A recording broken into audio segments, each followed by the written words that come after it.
hello les gars, bienvenue dans cette vidéo. Aujourd'hui, je vous emmène au RC Shop Menin et on va voir Hubert, un connaisseur de Tamiya incroyable. Du coup, je commence déjà par te demander de te présenter. Je m'appelle Hubert, je suis le patron du magasin Tamiya RC Shop Menin en Belgique. Je suis établi dans le magasin depuis 2009 et je fais du modélisme depuis 78. Donc j'ai une expérience dans le touring, dans toutes les disciplines RC qui existent. J'ai suivi un petit peu toutes les périodes, toutes les modes, en commençant bien évidemment par du Tamiya. Passionné de Tamiya, je le fus. Maintenant, j'aime toujours ces voitures. Pour moi, ça reste toujours les plus jolies voitures. Et je partage ma connaissance. Alors, vous êtes les bienvenus si ça vous intéresse. Je vous encourage à venir. Vous allez discuter avec vraiment quelqu'un qui a une forte connaissance en RC. Pourquoi Tamiya? Parce que quand j'étais gosse, c'était les plus belles. En plus, les magasins de jouets étaient équipés de vidéos VHS où ils mettaient en boucle des vidéos où on voyait les buggy Tamiya rouler sur la plage. On les voyait sauter, on les voyait rarement atterrir parce que souvent c'était une catastrophe. Mais en attendant, on bavait devant les vitrines. Et surtout, c'était le début de la voiture radiocommandée électrique avec un cycle d'évolution qui a été vraiment très rapide à partir de 1980, je vais dire, jusqu'à aujourd'hui. L'évolution, elle a été extrêmement rapide dans toutes les disciplines. À l'époque, il n'existait que du tout-terrain. Un peu de voiture de piste, c'était que du nitro. En électrique, on n'avait que 5 minutes d'autonomie. Aujourd'hui, l'autonomie, elle a été multipliée par 10, par 20 même. L'évolution de l'électronique, elle est à son apogée, on pourrait dire comme ça. C'est de plus en plus petit, c'est de plus en plus performant, ça consomme de moins en moins. Voilà. Je vous écoute. Non, mais du coup, je me demandais, est-ce que tu peux peut-être, par exemple, nous montrer un peu, nous présenter un peu ton magasin? Oui, si vous voulez. En fait, dans le magasin, moi, je suis spécialisé en 3 marques. J'évite de me diversifier pour faire mal les choses. Je préfère le faire bien. Donc, je vends principalement du Tamiya. En seconde marque, je fais du Team Magic. Depuis que je suis ouvert, je fais ces marques-là. Et le 3 Racing. Pourquoi le Tamiya? Ce sont les plus jolis. Les Team Magic c'est le matos pour moi le plus endurant par rapport à l'investissement qu'on met. Et il y a un très très bon suivi, un très bon service après-vente. La base, elle est très bonne. Les pièces sont compatibles entre les modèles TT et entre les modèles Touring. Les bases sont toujours aussi compatibles. Ensuite, je fais le 3 Racing parce que c'est le top du moins cher. Pour moi, c'est ce qu'il y a de plus performant en accessibilité de prix. Après, en qualité, c'est la même chose. Je tourne avec les dernières générations, les Cero, les Cero M, les Cero avec les architectures moteur avancé ou moteur reculé, les Fronti. Les bagnoles coûtent rien et elles sont hyper performantes. Et dans le créneau touring, dans cette marque-là, c'était les 3e à sortir les châssis de nouvelle génération. Le premier, c'était Avesomatics, après X-Ray. Et le 3e, c'était les 3 Racing qui sont arrivés avec les premiers châssis très haut de gamme à 135 €, 150 €. Donc, il n'y a pas de concurrence comme ça. Et je ne veux pas faire plus. Pourquoi? Comme ça, je reste au top pour les 3 marques que je représente. On connaît quelques pilotes du club de l'Os qui roulent en 3 Racing. Oui. Denis, je crois qu'il est en 3 Racing, par exemple. Et donc, il nous disait à peu près le même discours, que c'était vraiment... Tous les pilotes de Lys. De Lys, il est là. Le dernier, je pense que c'est Willy qui a acheté ma Cero Ultra. J'étais content que ça soit lui qui l'ait. Moi, je fais plus de compétition. Ça m'intéresse plus vraiment. Même si on t'a vu à l'endurance. Oui, d'accord, mais ça c'était plus pour faire plaisir.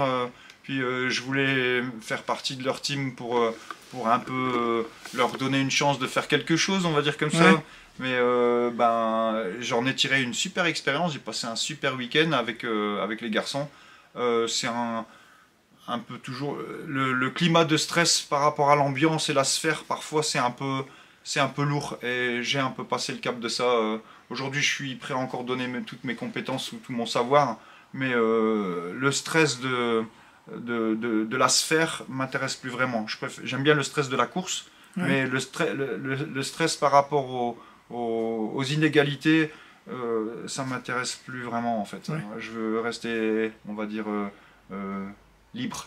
Voilà. Je comprends. Ouais. Tout à l'heure, tu me disais, donc avant qu'on commence à filmer, Oui. qu'en fait, tu t'investissais énormément pour tes clients, pour leur expliquer comment monter les châssis, pour ça. leur expliquer un peu les réglages et tout ça. Ouais. D'où ça te vient, cette passion de la mécanique Ben, j'ai toujours aimé tout ce qui va vite, donc le seul moyen d'aller vite, c'est de comprendre comment ça fonctionne. Donc tout ce qui m'intéresse, je l'ai dit tout à l'heure, tout ce qui m'intéresse, j'essaie d'exceller dans dans tout ce qui me plaît. Enfin, comment je peux dire ça, si on va faire la course ou si on monte sur le ring, c'est pas pour c'est pour faire du résultat, donc c'est pour soi-même qu'on fait du résultat, c'est pas pour les autres. Et moi j'ai besoin de ce résultat pour me prouver à moi-même que je suis capable de faire les choses aussi bien qu'un autre. Et si je peux exceller dans ce que je fais, ben c'est encore mieux pour moi en fait, hein, parce que le but c'est d'essayer de faire le mieux les choses. Et après, ben si on doit le partager et servir d'exemple, ben, pour moi ça me va aussi en fait, hein. Quand quelqu'un gagne grâce à moi, en fait c'est comme si je gagnais avec lui, parce que je lui ai appris et transmis quelque chose. Le but c'est ça, c'est plus de partager. Et la vitesse, c'est moi ça, parce que tout ce qui va vite, c'est mon truc en fait, hein. La vitesse c'est mon truc, je roule encore en moto, hein, donc, Ouais. et je fais pas que rouler sur la route. Donc, ça c'est ma passion. C'est ce que tu disais, Ouais. la vitesse... Tu couperas si tu veux. Enfin, Non, c'est cool. mais ouais, La vitesse, toute échelle confondue. Quoi. ouais, c'est ça, c'est ça. Et c'est une manière de faire un petit peu partir pas le trop d'énergie, parce qu'on n'en a jamais trop, mais cet enthousiasme que j'ai à l'intérieur de moi pour piloter ou pour enfin, tout ce qui va vite, tout ce qui est pilotable, je vais m'y risquer. Ouais. Ouais. Quel est... Alors ça, c'est plus moi, ma curiosité. Ouais. Quel est ton modèle de Tamiya Touring que tu préfères? Moi, je les aime toutes en fait. Il y en a pas une que j'aime plus qu'une autre. À partir du moment où la voiture, elle me procure du plaisir, qu'elle me donne du plaisir, en fait, ça me va aussi. Mais je m'amuse aussi bien avec un TT02 qu'avec un TA ou une TRF. C'est sûr que la science de la TRF, c'est plus de précision, mais on rigole bien plus avec les voitures pas chères. Donc, c'est toujours chouette aussi de rivaliser avec une voiture qui coûte rien et d'aller plus vite que ceux qui ont des voitures qui sont ultra performantes ou ultra onéreuses.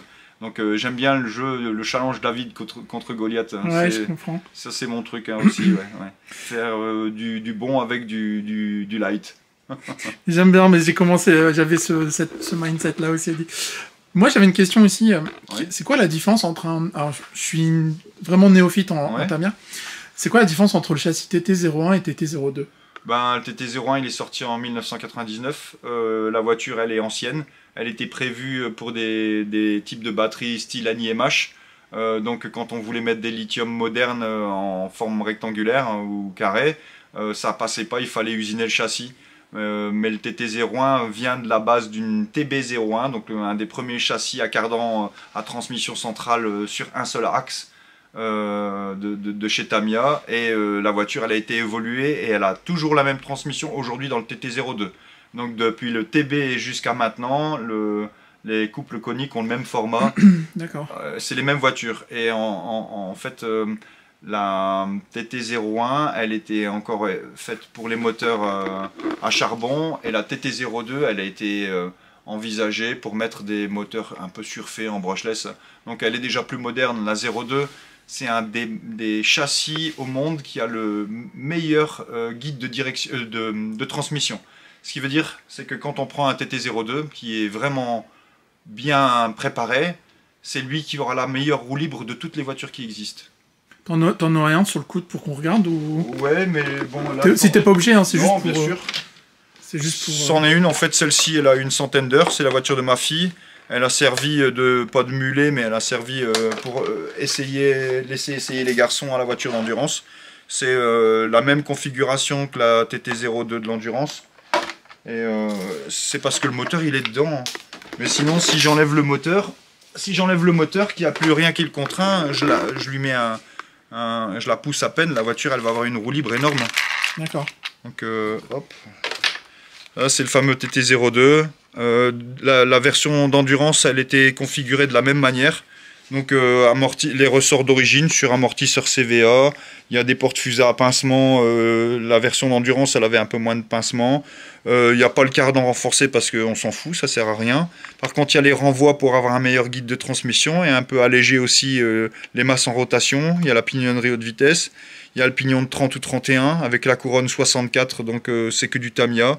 Après, pour fiabiliser la voiture au niveau de la direction, on a les boules en acier au niveau des pivots, les biellettes de direction pour régler l'ouverture ou le pincement, les vis low friction pour justement libérer le mouvement, et les biellettes pour parfaire la direction, donc pour le réglage EPA gauche-droite parfait, le sève-cerveau pour la fiabilité également. Alors l'électronique c'est le classique, on utilise le TETC ou enfin le FBA en 17,5 Rush. Je trouve que c'est le meilleur moteur qu'on puisse avoir pour faire des courses de club, pour rapport prix-performance c'est très sympathique. En plus si on a la chance d'avoir les vieux variateurs Tamiya, le TBL02, vous voyez il est configuré comme ça et la voiture a déjà roulé une centaine d'heures. Donc j'ai usé le cerveau qui était dans la voiture. Après 85 heures, il montrait des signes de faiblesse quand je roulais en intensif. Donc le cerveau, c'est 16 €. Donc je l'ai changé et l'autre, je l'ai donné à un débutant. Donc, et puis vous voyez, il n'y a rien. Alors pourquoi la configuration comme ça? Parce que je suis le seul à tourner avec des shorties. Comme Colin Chapman ou bien même le patron de chez Alpine, son malaise, c'était le poids des voitures. Donc c'est pareil, du poids en inertie, ça entraîne la voiture, donc on diminue l'efficacité.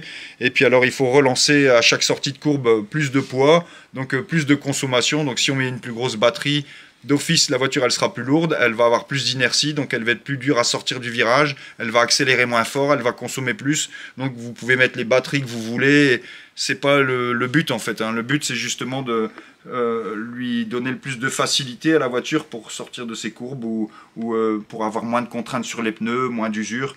Et l'ennemi juré de la physique, c'est le poids. Donc là, maintenant, ça c'est la configuration moi, que je préconise. Quand les gens ils veulent faire de la course, je leur dis avec ça, il y en a suffisamment assez. Et s'ils veulent jouer avec les versions R ou mettre des options, c'est à eux. C'est mieux d'acheter des bonnes batteries ou d'acheter un bon chargeur que de mettre des pièces bleues dans la voiture. Ouais. Donc si je devais parler pour moi, c'est pas bon. Mais par contre pour vous, c'est à votre avantage. Et le but c'est que vous fassiez le plus possible de bonnes choses avec le moins de dépenses possible. Comme ça, si vous ne dépensez pas tout votre budget dans ce modèle-là, peut-être que vous évoluerez et que vous passerez à autre chose.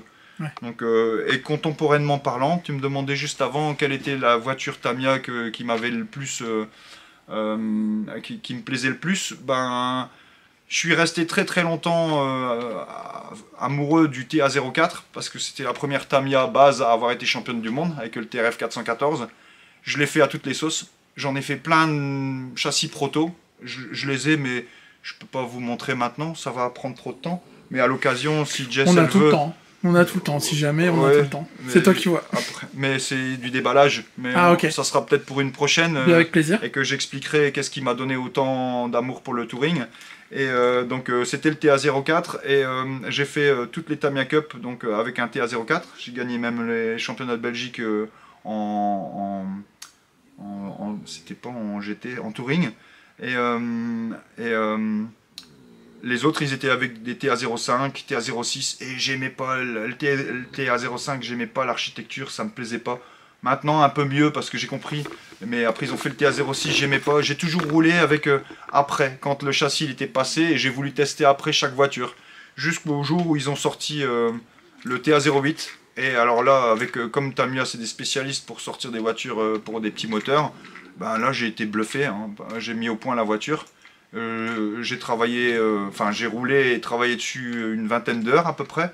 Et après, la voiture, je peux la mettre dans toutes les mains. La voiture, elle est facile, elle est performante, condition de ne pas exagérer sur les moteurs. Et puis pour vous en dire, j'ai la TA08, la mienne, elle est usée d'avoir servi. Donc elle n'est pas cassée, mais le châssis n'a plus de résistance. Donc je peux faire l'exemple, elle est ici. Donc ça c'est la TA08, donc c'est la fameuse voiture avec laquelle j'ai eu un énorme plaisir à développer. Mais la voiture n'est pas capable d'encaisser des gros moteurs vu le flex, mais avec un petit moteur 17,5, c'est une des meilleures et plus faciles voitures pour moi que j'ai pu rouler.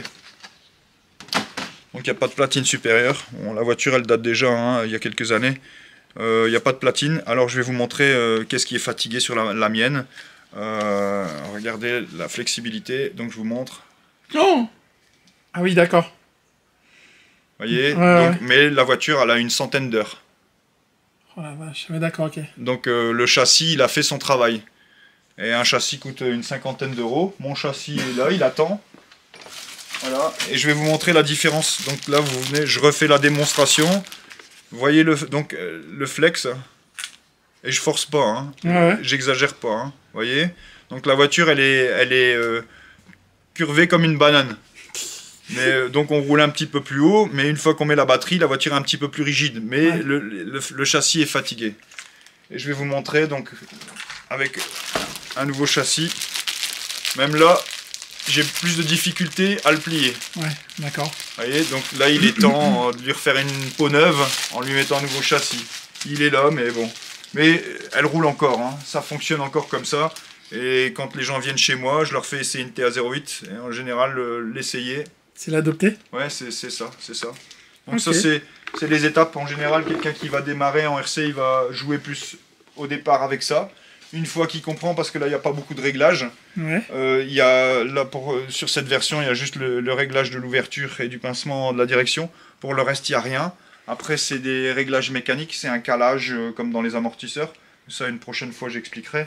Et après, ben, on change, on passe à l'étape. Une fois qu'on a bien géré ça, on peut passer à un vrai châssis touring.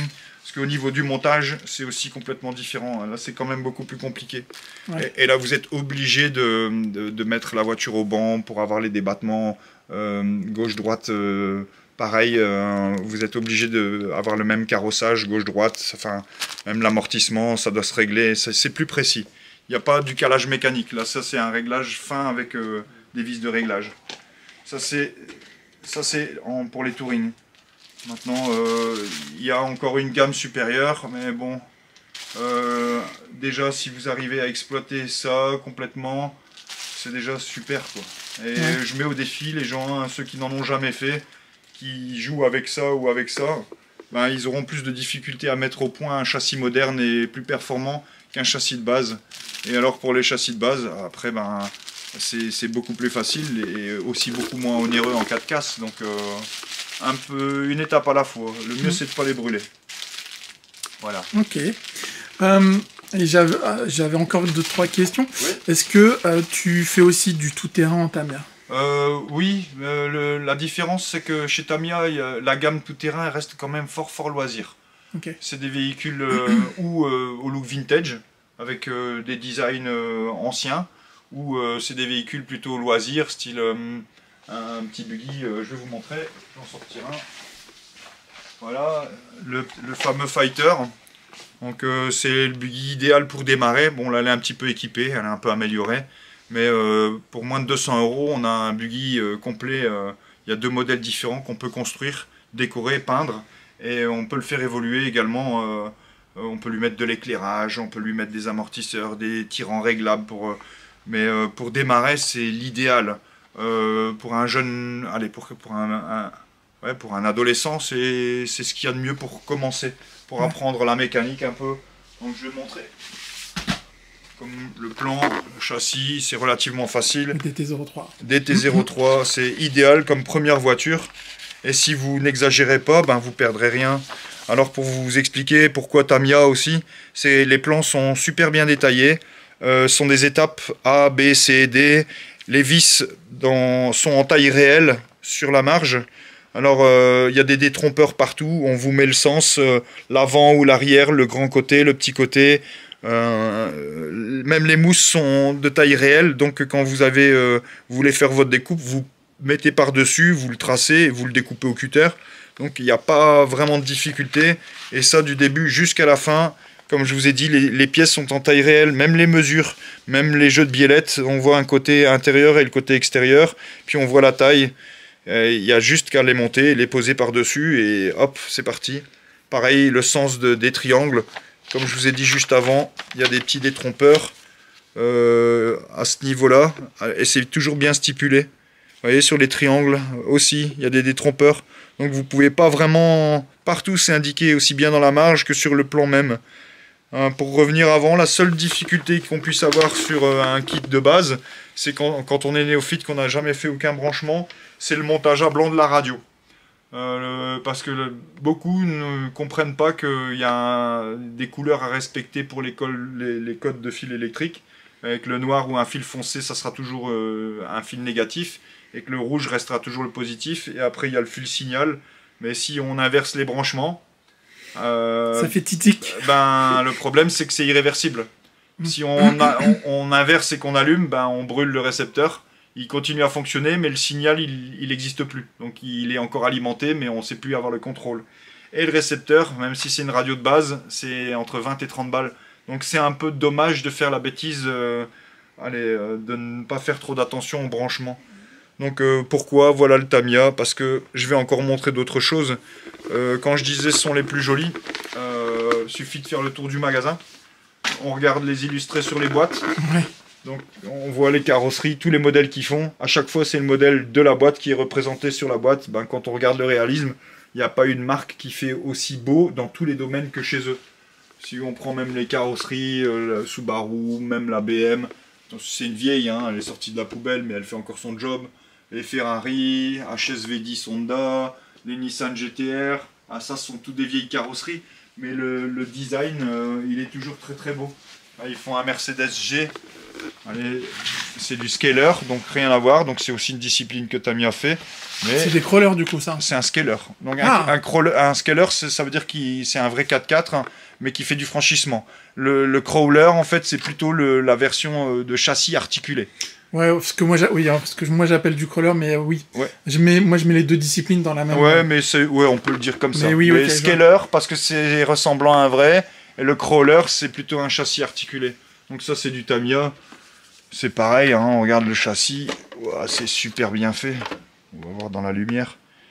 Les ponts, c'est propre, les matériaux sont propres. Je savais pas que Tamiya faisait des franchisseurs. Si, mais pas comme les autres en fait. Ça reste très proche du vrai à chaque fois, même dans les articulations de pont et tout. En général, les autres marques, ils surfont un peu la voiture. Ouais. Que là, ça reste toujours proche du neuf. Allez, proche d'un vrai, pardon. Une F1. F1, ils reproduisent des bagnoles comme ça. C'est des voitures des Formule 1 des années 70. Donc ça, c'est pour ça, c'est joli. Il n'y en a pas d'autres qui font ça. Donc ça, c'est moderne. Donc c'est une F104 moderne. Et je vais montrer une des premières de chez Tamiya Formule 1 avec châssis époxy. C'est pas les premières. Hein. La première, c'est dans les années 70. Mais là, c'est la première. C'est sur une base Road Wizard. Donc ça date des années 80. Alors, je vais vous montrer. C'était comme ça. Donc là, en plus, elle est optionnée parce qu'il y a un variateur électronique qui, à l'époque, coûtait pratiquement le prix de la voiture. Donc, et oui, alors les châssis en FRP. C'est de la vécu avec un pseudo-diffuseur. Et ça, c'était les premières Tamiya. Alors, même dans ces années-là, c'était déjà bien travaillé parce que l'interrupteur, il était caché dans le pare-choc avant. Ça, c'était... Tamiya était dans les précurseurs des Formule 1 efficaces. Hein. Ouais. Les premières châssis métal et tout ça. Mais bon, à l'époque, il n'y avait pas l'autonomie qu'on avait. Quand on roulait, c'était 4-5 minutes. Et avec les petits moteurs, c'était 8 minutes. Et on tournait en 6 volts tout au début. Je vous parle des années 70. Hein. Donc aujourd'hui, c'est une aubaine que le lipo existe et que le brushless existe. Hein. Je dis, on est passé entre 4 et 8 minutes dans les années 80 à 1h30. Avec le Fighter que je vous ai montré, j'ai 1h30 d'autonomie avec un pack 6000. Donc, et c'est un 13 tours dedans, donc pourtant c'est déjà pas mal quoi. Donc aujourd'hui vous êtes gâtés. Alors on continue la visite pour vous montrer les belles choses de chez Tamiya. Les buggy typées vintage, elles sont représentées comme elles sont sur les boîtes. Regardez ici le Super Shot, il est comme sur la boîte. C'est pareil, hein, ça c'est le premier 4x4 de chez Tamiya, le Hot Shot, et ça c'est un vrai, donc ça date de 1985. Après Fox, 4.2, enfin il y a plein de modèles. Je vais vous montrer encore un modèle Graal de l'époque, le Tamiya Egress. En fait, moi c'est pas un vrai Egress, c'est pire que ça. C'est un Avant qui a été optionné avec le kit de transformation à l'époque. Donc ça veut dire qu'elle coûte le double du prix. Et je l'ai restauré maintenant il y a quelques temps. Et puis ben, le résultat en est... c'est un modèle phare de chez Tamiya. Voilà, c'est une vraie de vraie. Avec quelques pièces qui sont introuvables. Les cardans articulés sans axe de goupille. C'est juste des rotules l'une dans l'autre. D'accord. Ouais, il y a un décochement sur la rotule. Les cardans arrière, c'est les mêmes.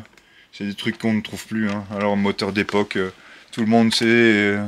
le Technigold 540 VZ, ah, tout le monde a rêvé de ça dans le temps. C'était pas payable. Ah, aujourd'hui, on sait avoir. Hein. Merci Tamiya de faire des rééditions de voitures vintage. Encore une denrée rare. J'ai jamais réédité cette voiture. En fait, c'est un magasin, mais en même temps, c'est un musée. C'est un musée ouais. en même temps. On peut faire ça, ouais. En fait, j'expose toutes les voitures que j'ai. Hein, le 2001, c'est un des plus recherchés actuellement parce qu'il n'a jamais été réédité. Et il y a des fortes spéculations sur ces modèles. J'en ai restauré quelques-uns pour des clients et ils n'ont pas regardé à ce qu'ils ont payé pour la restauration. D'accord. Donc pour certains modèles, c'est pas tous comme ça. Hein.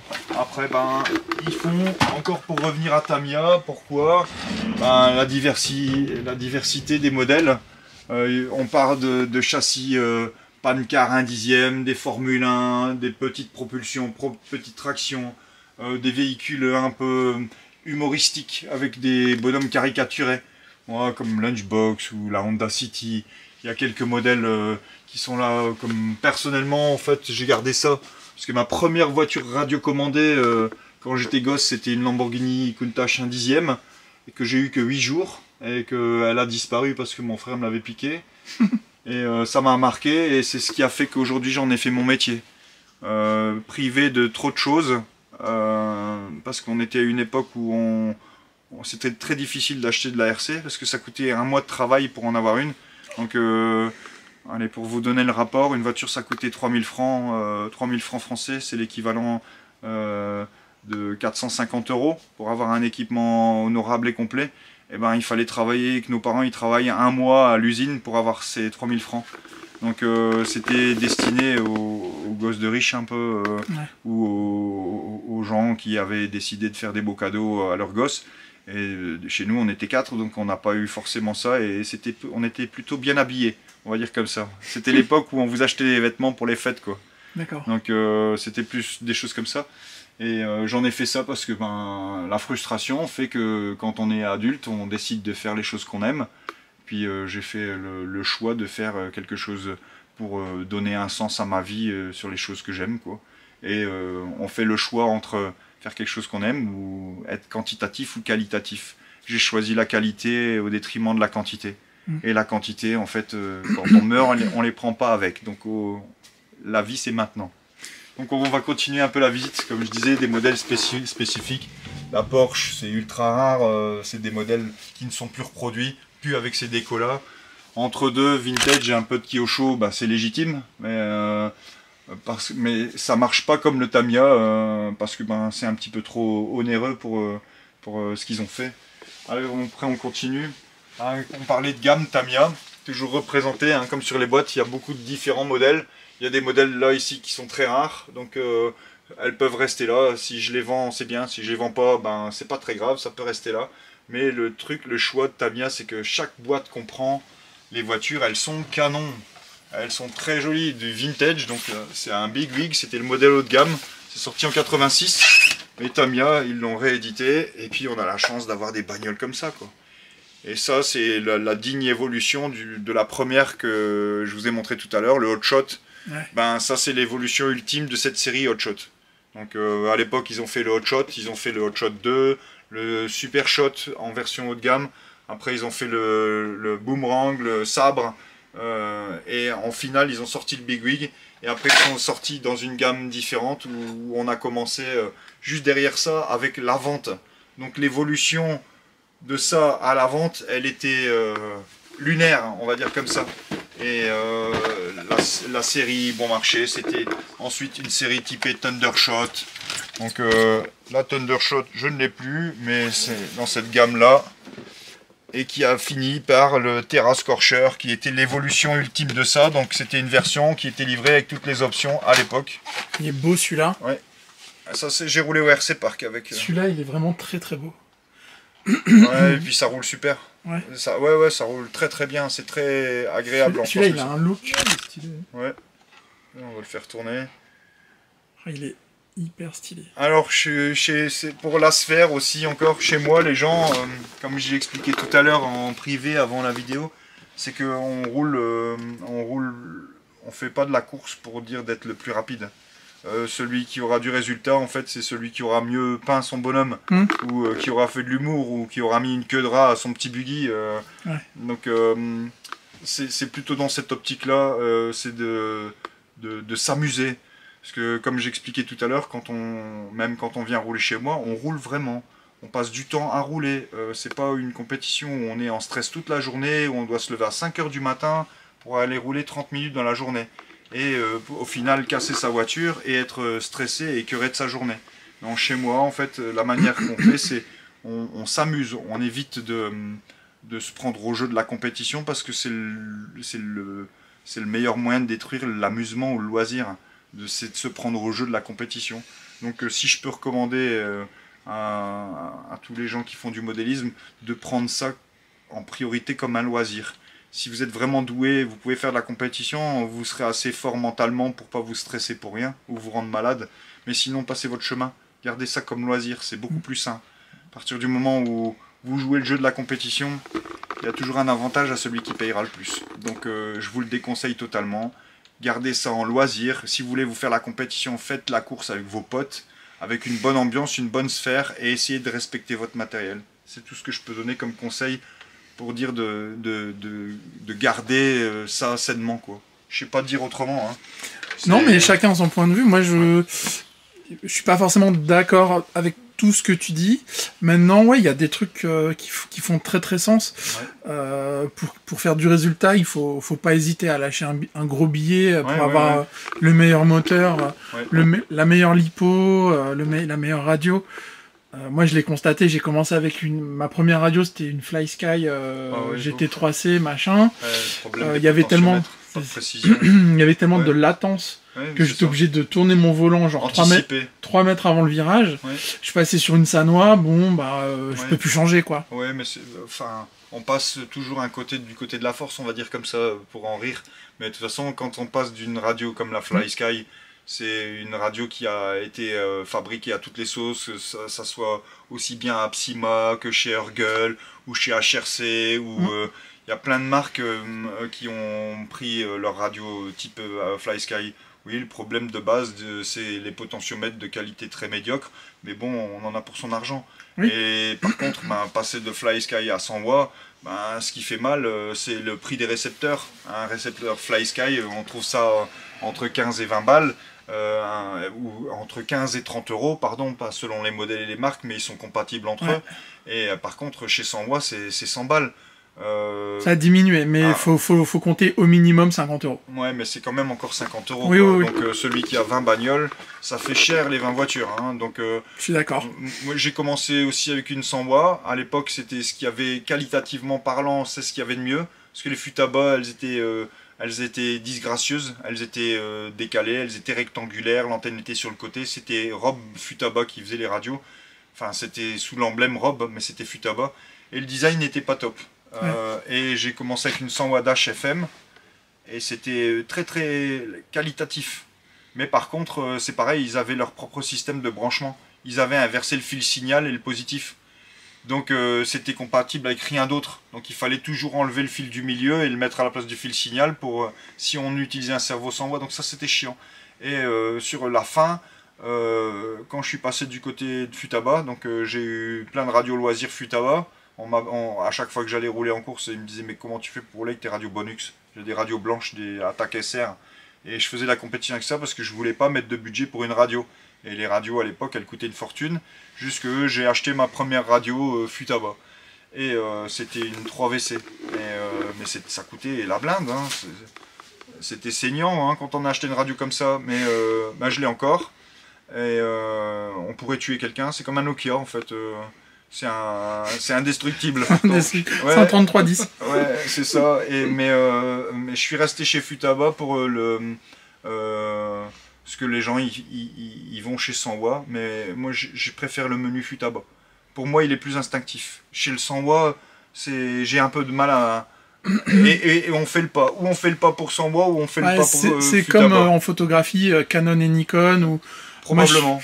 J'ai pas la connaissance, mais probablement. Moi, j'ai fait les deux et je suis incapable de prendre une photo avec un Nikon. Par contre, les Canon, pour moi, c'est intuitif. Ouais, d'accord. C'est comme PC et Apple. C'est comme ou Samsung et Apple. C'est exactement ça. Moi, je suis incapable d'aller chez Apple, je suis perdu. C'est pareil. Enfin, moi, c'est pas que je veux pas dire, mais c'est beaucoup moins instinctif que les autres. On va dire comme ça. Donc, mais c'est vrai. Et Sanwa, j'avoue, j'ai testé FlySky, la Noble aussi pour. Ouais, Noble, ça a quand même bien changé. Hein. C'est quand même vachement plus.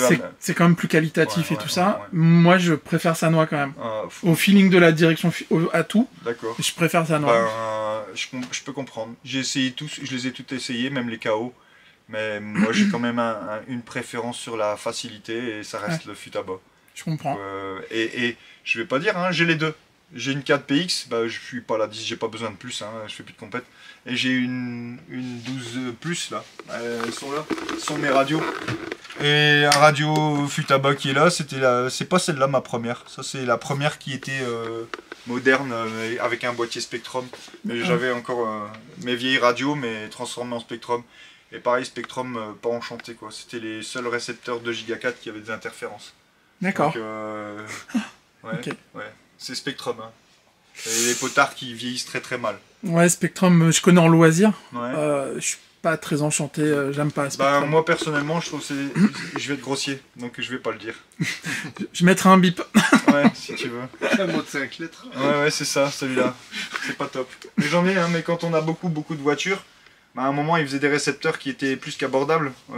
Si ça n'existe plus aujourd'hui. C'était un site chinois. Ah oui, le gars du magasin, il achète ses trucs personnels sur des sites chinois. Non, bah, si vous avez 80 bagnoles et que ben on peut pas mettre 80 récepteurs Futaba sur des voitures qui vont servir une fois à l'année ou une fois tous les 2-3 ans. Donc j'ai équipé toutes les voitures vintage qui sont toutes pratiquement roulantes de récepteurs Orange RX de chez Hobby King de l'époque à 9 €. Et comme ça me permettait de pas me ruiner. Mais je vous avoue, sur les 40 récepteurs que j'ai eu, j'en ai ressoudé au moins un peu plus que la moitié. C'est-à-dire que dès qu'on les branchait et qu'on voulait débrancher, l'écosse elle venait avec.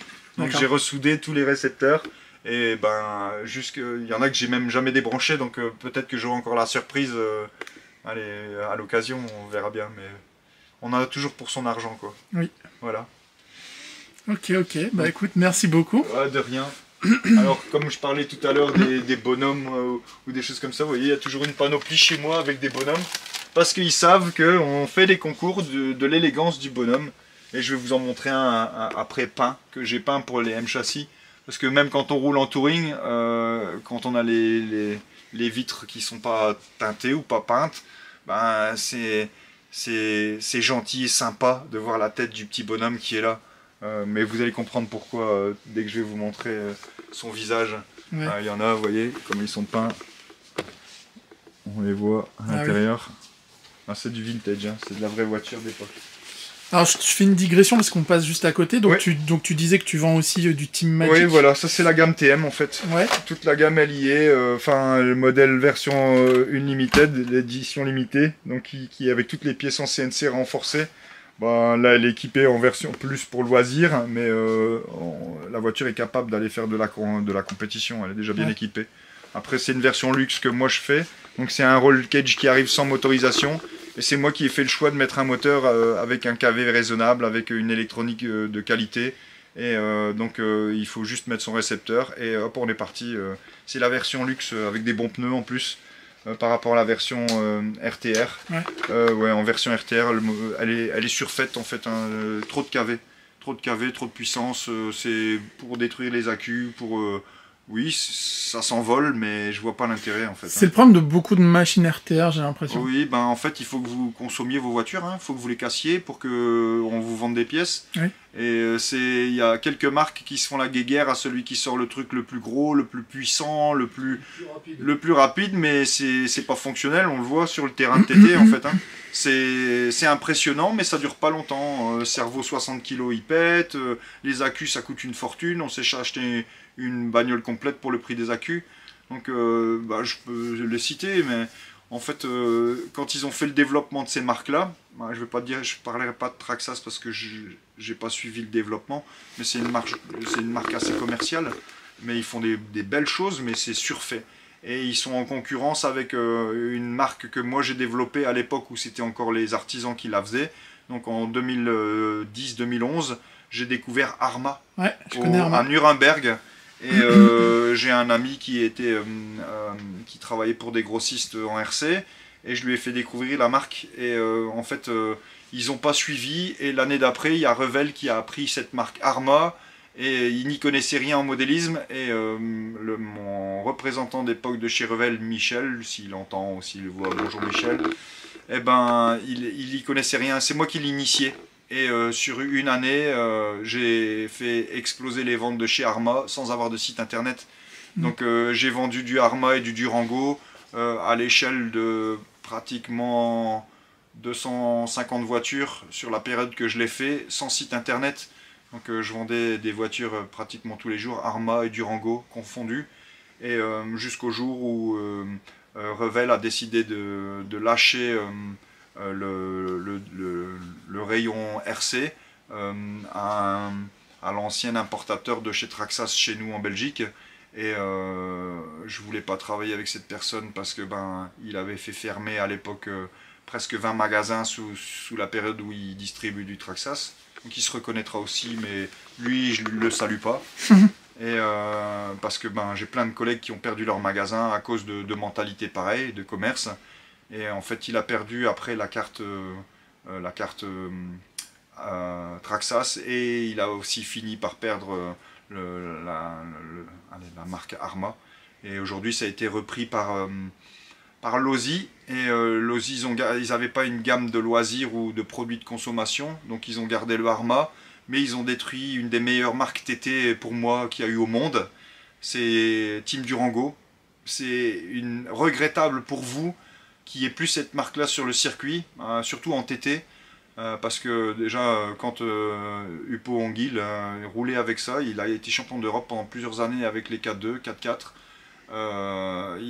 La voiture était hyper fiable, de qualité, et les innovations. J'ai encore, moi, des Durango, je n'ai pas pu m'en séparer, et c'est vraiment très triste qu'ils ne font plus des voitures comme ça, et Losi n'aura jamais l'aura de ce qu'avait le Team Durango. Mais bon, on ne parle pas des absents. Aujourd'hui, maintenant, quand on en voit une, ça fait cligner les yeux, en fait. Mais c'est un peu dommage qu'il y a quelques bonnes marques comme ça qui ont disparu au détriment de grosses marques qui, eux, ne voient que le fait de faire du pognon, en fait. Ouais. C'est plutôt ça. Et c'est pas mon optique. Moi, le but, c'est d'essayer de faire le mieux possible avec le moins d'argent possible. Ceux qui veulent dépenser, c'est pas la bonne boutique en fait. C'est pas la bonne boutique. Voilà, donc il y a d'autres marques. 3 Racing a fait aussi du TT. Mais bon, hélas, ils ne font plus ça non plus. Ah. Ça n'a pas eu autant de succès. Pourtant, c'était configurable. On pouvait mettre le moteur au centre. Et en TT 4.2, en moteur en porte-à-faux, à un moment, je me suis amusé à monter tous les châssis du marché qui existaient. J'ai encore des photos de ça, de l'époque, où j'avais un terrain de TT ici à Requem. Et j'avais une douzaine de TT 4.2, tous dans la même configuration, et je les ai tous essayés. Et de cet essai, la conclusion, même il y avait TRF, il y avait au Bauage de le Durango, il y avait TRF 200, un DN01, qu'est-ce qu'il y avait encore, Fighter, il y avait une douzaine de buggy. Je ne sais plus vous les énumérer parce qu'il y en avait beaucoup. Il y avait configuration de moteur au centre, moteur à l'arrière et tout ça. Et celui qui avait gagné du test, c'était le Cactus. Et c'était avec celle-ci. Donc c'est le fameux Cactus de chez 3 Racing, qui n'est plus produit hélas, mais qui était en terre la meilleure voiture que j'ai eue en 2 roues motrices. Ouais, je roulais contre les 1.8, donc D'accord. avec un petit moteur, j'arrivais à rouler dans le tempo des 1.8, donc c'était excellent. Donc voilà, ça c'est des petites anecdotes. Hein. Vous voyez peut-être une grande voiture, mais c'est pas ma discipline, elle est là, c'est du dépôt-vente. Mais sinon... Donc tu fais du dépôt-vente aussi? Oui, ça dépend en fait pour certains clients, parce que je peux pas tout vendre non Bien plus. sûr. Ouais. Il y a des choses que je ne peux pas reprendre ou que je ne peux pas revendre. Hein, quand c'est comme ça, c'est plus pour faire plaisir qu'autre chose. Sinon, je reste toujours dans les marques que je représente. Comme ça, si jamais les gens ils sont embêtés, je sais quand même leur fournir un service. Je le vois dans cette optique-là. Après, ben voilà, je pense qu'on a fait un petit tour. Mais oui, carrément. Il y a toutes sortes, hein. Il y a de l'occasion, il y a tout modèle. Tout ce qui est touché à Tamiya, ben, on peut toujours me poser la question. Je connais un rayon, en fait, je suis né avec, donc comme ça, je suis né avec, mais j'en ai pas eu quand j'étais gosse. Hein. Donc j'ai dû me les acheter moi-même, mes voitures RC. Donc c'est pour ça que ça en a fait. J'ai choisi d'en faire mon métier pour faire ce que j'ai pas eu quand j'étais plus jeune. Je comprends. Ouais, c'est un choix. Bah écoute, merci beaucoup pour ces quelques minutes. Et puis bah ouais, on se revoit avec plaisir. Dieu seul sait, on verra bien quand vous avez du temps, ou on fera peut-être un autre sujet, comme ça vous arrange. Si tu as des idées, je suis ouvert à toute proposition. Ça marche. Avec dans le plaisir. domaine de mon travail, il n'y a pas de souci. Avec plaisir. Je donnerai pas de cours pour les motos parce que ça je le garde pour moi. Ça marche. Merci beaucoup. De rien.